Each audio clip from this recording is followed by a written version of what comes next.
Hi there, welcome back to the channel.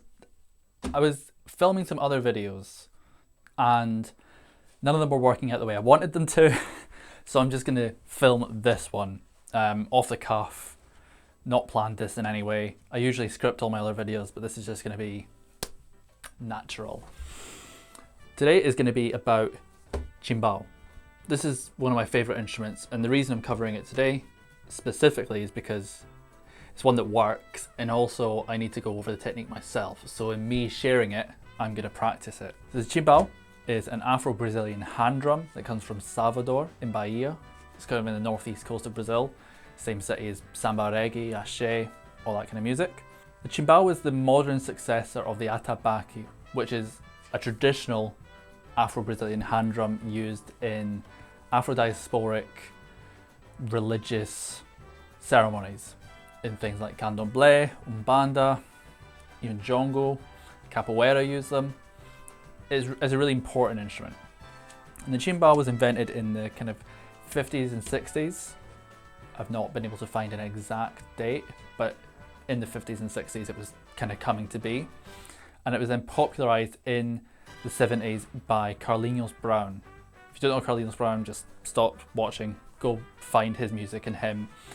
He was the founder of the group Timbalada, which is the first bloco afro to use timbaus. It's also kind of one of the precursors for the style of music Axé, which is now immensely popular with artists like Banda Eva, Ivete Sangalo, and more.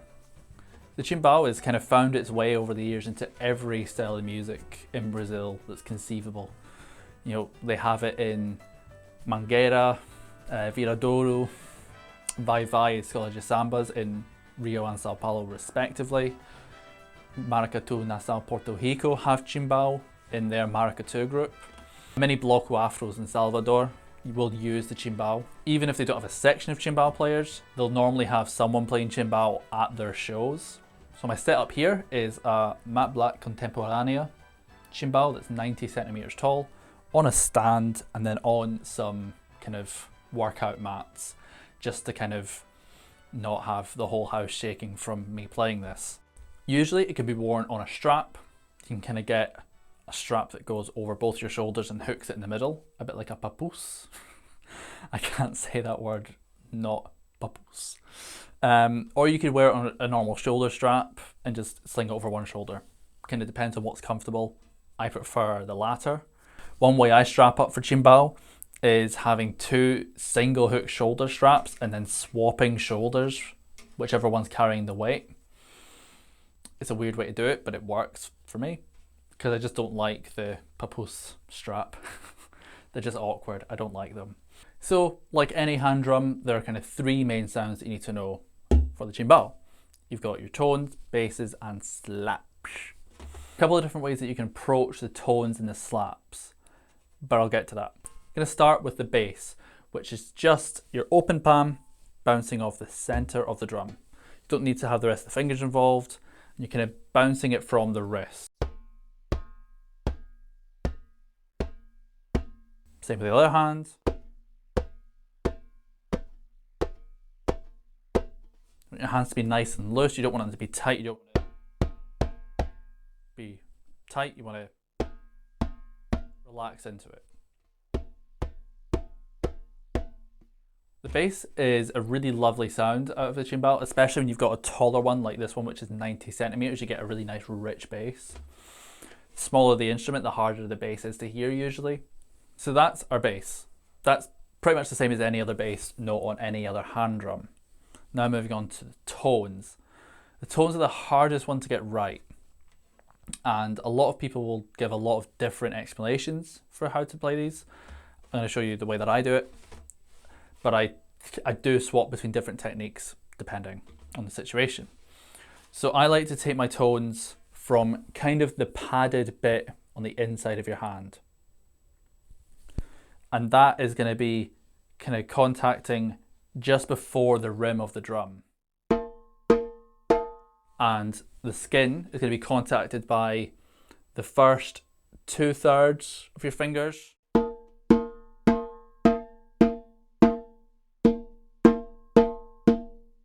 you take it, and I have a habit of having my fingers like this, but you don't need to. Your fingers can be open. It's kind of a lot in the wrist. The way I play Timbau has a lot of wrist action. And you can hear how out of tune my Timbau is. So that's the tones. There are other ways where it's just the fingers on the drum. There's some where people go a bit further in, which gives a much richer sounding tone.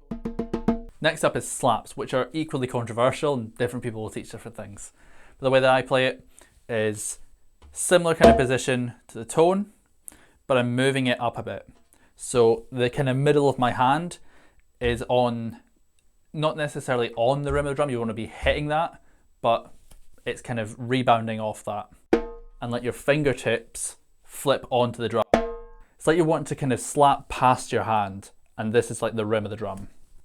And your fingers are nice and loose, the hand or the rim stops it, and your fingers bounce on.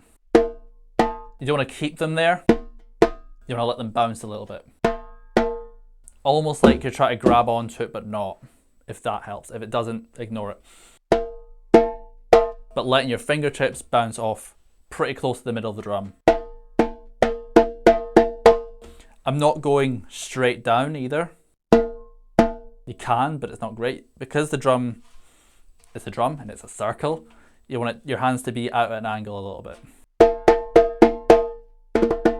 Same applies for the tones. Because you're not playing it straight on, you don't want to have T-Rex arms. You want to open out a little bit, not be super crunched up. Like I mentioned with tones, it's kind of a lot in the wrist. For me, slaps are even more in the wrist, and I put the arm into it as well. So the movement is starting here in the elbow, moving it back, the wrist goes up, and then down in that sort of order. So the way that we can practice this is just by going between all the sounds. So let's do bass, bass. We'll do 4 bass, 4 tones, 4 slaps, all right, left, or if you are left-handed, start that side. So 4 of each sound, and just loop that for a bit. 1, 2, 3, 4.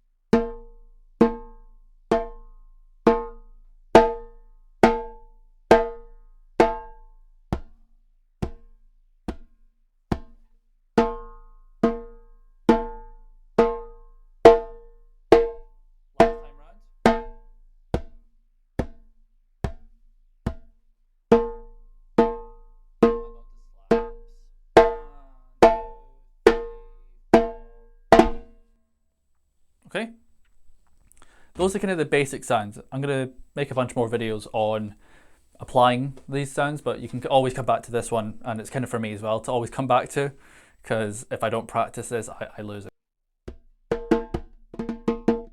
That's all the time we have for today. Thank you so much for watching the video, I really appreciate it. If you enjoyed it, be sure to leave a like and a comment, and if you want more videos like this, be sure to subscribe so you don't miss any of my weekly uploads. Until next time, bye.